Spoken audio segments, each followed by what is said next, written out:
Hi everyone. Lastly, I discussed about codominance. Now the next is epistasis. See, sometime क्या होता है कि कुछ जीन दूसरे जीन्स के एक्सप्रेशन को इनहिबिट करते हैं and the gene which affect the expression of another gene called epistatic and जिस जीन का एक्सप्रेशन अफेक्टेड होता है उसको हाइपोस्टैटिक कहते हैं. Like suppose there is a gene A and another gene B. So A gene B gene के expression को inhibit कर रहा है, उसको एक्सप्रेस नहीं होने दे रहा है. ए कहलाएगा epistatic gene and B as B का एक्सप्रेशन इनहिबिट हुआ है ए की वजह से, तो बी कहलाएगा hypostatic. Epistatic ratio is always different from Mendelian ratio. यहाँ 6 डिफरेंट टाइप्स के रेशियो ऑब्टेन किए गए इन केस ऑफ एपिस्टैसिस.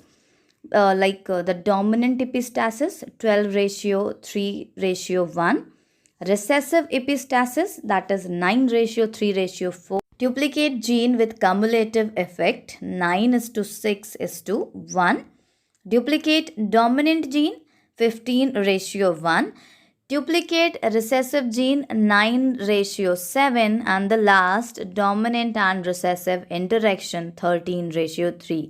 ये सब आपकी सिलेबस में नहीं है, but just for your information I have discussed here, I have shared just. प्लियोट्रॉफी.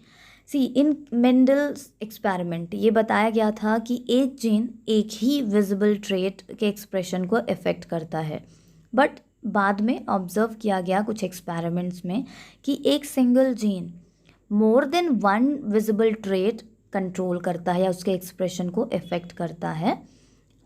And this ability of gene to influence more than one trait is called pleiotrophy.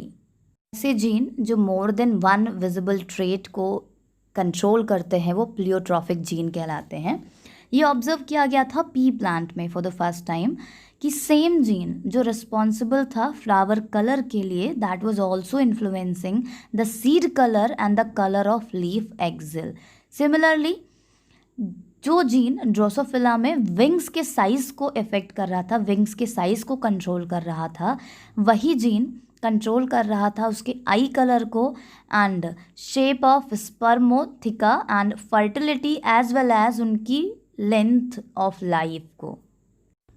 सो कई चीज़ें यहाँ result Mendel के एक्सपेरिमेंट से different है. Mendel के experiment में एक जीन एक ही ट्रेट को कंट्रोल करता था, बट यहाँ एक जीन मैनी ट्रेट्स को कंट्रोल करता है. Phenylketonuria or PKU in reference to the pleiotropy, ये एक इनबॉर्न एरर होता है, metabolic error, and this occurs due to the mutation and it is inherited as autosomal recessive trait. अब autosomal recessive trait क्या है, pedigree analysis के time पे मैं डिस्कस करूँगी. एज मेंडेलियन डिसऑर्डर था, डेविएशन था, that's why I am discussing here this thing. ये disorder due to the deficiency of enzyme होता है एंड ये एंजाइम है phenylalanine hydroxylase. Phenylalanine hydroxylase important होता है हमारी बॉडी के लिए बिकॉज हमारी बॉडी में एक अमाइनो एसिड होता है फेनिलएलानिन. तो फेनिलएलानिन हाइड्रोक्सीलेज इस अमाइनो एसिड फेनिलएलानिन को कन्वर्ट करता है टायरोसिन में. एज ये एंजाइम प्रेजेंट नहीं होता है तो फेनिलएलानिन का कन्वर्जन टायरोसिन में नहीं हो पाता है एंड ये होता है due to the defect in a single gene code for this enzyme and due to which multiple phenotype get affected and ये सारे मल्टीपल फिनोटाइप रिलेटेड होते हैं टू द फेनिलकेटोनूरिया से.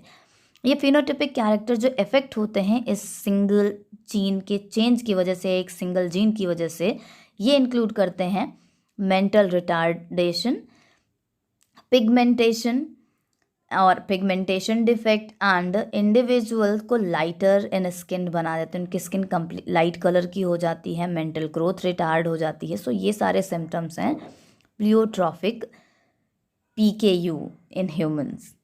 Now moving to the next topic, that is chromosomal theory of inheritance. So chromosomal theory of inheritance शुरू कहाँ से हुई, बातें कहाँ से आई? तो बातें वही मेंडल से ही निकली. मेंडल ने जो वर्क किया था उन्होंने सजेस्ट किया that there is a thing present that is called factor. Factor means gene. उन्होंने बोला फैक्टर डिस्क्रीट यूनिट होती है. यूनिट मीन्स जो भी हेरिडिटी है उसकी यूनिट है factor. But Mendel that time कोई फिजिकल प्रूफ प्रोवाइड नहीं कर पाए. देन इन 1900 ह्यूगो ड्यूवरीज, कॉरेन ट्रेशरमार्क ने मेंडल के वर्क को रीडिस्कवर किया एंड उन्होंने ट्राई किया to find out the inheritance pattern कि एक्चुअल में इनहेरिटेंस होता कैसे है. एंड देन उसी टाइम पे देन उसके बाद डिस्कवरी हुई माइक्रोस्कोपी की. माइक्रोस्कोपी की डिस्कवरी ने एक हेल्प की कि माइक्रोस्कोप के डिस्कवरी के बाद रिडक्शन डिवीज़न या मियोसिस सेल डिवीज़न को अंडरस्टैंड करना इजी हो गया and during the reduction division chromosome के बिहेवियर को भी समझने में आसानी हुई. सो ये चीज़ों ने हेल्प की कुछ पॉइंट्स को रिवील करने में. Then in 1902 Sutton and Boveri, इन्होंने नोट किया the role of chromosome. Individual देखा था, एक साथ एक्सपेरिमेंट परफॉर्म नहीं कर रहे थे, सेपरेटली इंडिविजुअली वो अपना एक्सपेरिमेंट परफॉर्म कर रहे थे एंड दोनों ने एक ही टाइम पे ऑलमोस्ट क्रोमोसोम के बिहेवियर को ऑब्जर्व किया. उन्होंने ऑब्जर्व किया दैट क्रोमोसोम का behaviour was parallel to gene. So जो जीन था और क्रोमोसोम वो कहीं ना कहीं एक दूसरे के पैरेलल थे. लाइक जो उनमें कॉमन सिमिलैरिटी उन्होंने देखी, तो पहली कॉमन सिमिलैरिटी उन्होंने ये देखी, both chromosome and gene they are found in pair and during the gametogenesis जो होमोलॉगस क्रोमोसोम होते हैं वो सेपरेट हो जाते हैं and similarly during the gametogenesis the gene also get separated gamete formation के टाइम पे. Then the parallel condition of both gene chromosome was restored during the fertilization और फ्यूजन ऑफ गैमीट. जब फ्यूजन होता है then chromosome वापस से diploid हो जाते हैं and same happens with the gene कि जब फर्टिलाइजेशन होता है तो जीन भी डिप्लॉयड हो जाते हैं as we receive 2 copy maternal and paternal copy.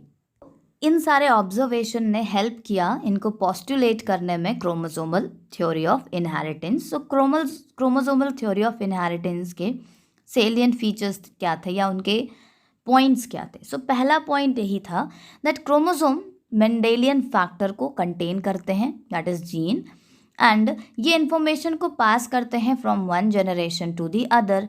And ये क्रोमोसोम ही है जो ड्यूरिंग द गैमेटोजेनेसिस सेग्रीगेट हो जाते हैं, दैट मीन्स सेपरेट हो जाते हैं एंड ये असॉर्ट हो जाते हैं independently as they are present as gene chromosome पे प्रेजेंट होते हैं तो जीन भी सेग्रीगेट हो जाते हैं एंड अपने आप को इंडिपेंडेंटली एक्सप्रेस करते हैं. सो कुछ पॉइंट्स मैं यहाँ डिस्कस करूँगी क्रोमोसोमल थ्योरी ऑफ इनहेरिटेंस के. सो पहली जो पॉइंट है क्रोमोसोमल थ्योरी की वो ये थी, जाइगोट डिप्लॉयड सेल से फॉर्म होती है by fertilization and during fertilization zygote receive करती है एक मैटरनल कॉपी एंड एक paternal copy of chromosome. And throughout the life of individual chromosome अपनी इंडिविजुअलिटी को, अपने स्ट्रक्चरल यूनिकनेस को स्टोर करके रखते हैं, कभी भी लॉस नहीं करते हैं.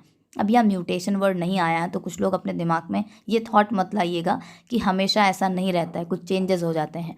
अभी भी म्यूटेशनल थ्योरी डिस्कवर नहीं हुई थी, म्यूटेशन वर्ड भी नहीं आया था. Then next third point is each chromosome carry genes, जो कि मेंडेलियन फैक्टर की बात हो रही है. हर एक क्रोमोसोम में जीन प्रेजेंट होता है and gene plays very important in determining the character of organism. Gene ही है जो एक ऑर्गेनिज्म के कैरेक्टर को डिटरमाइन करता है बिकॉज ये फिनोटिपिक एक्सप्रेशन को इफेक्ट करता है. And the fourth point, during meiosis the 2 chromosome of homologous pair get separated from each other. So जब भी meiosis की प्रोसेस होती है तब ये होमोलॉगस क्रोमोसोम एक दूसरे से सेपरेट हो जाते हैं एज जीन इन क्रोमोसोम पे प्रेजेंट होते हैं या जीन फैक्टर वर्ड ही है.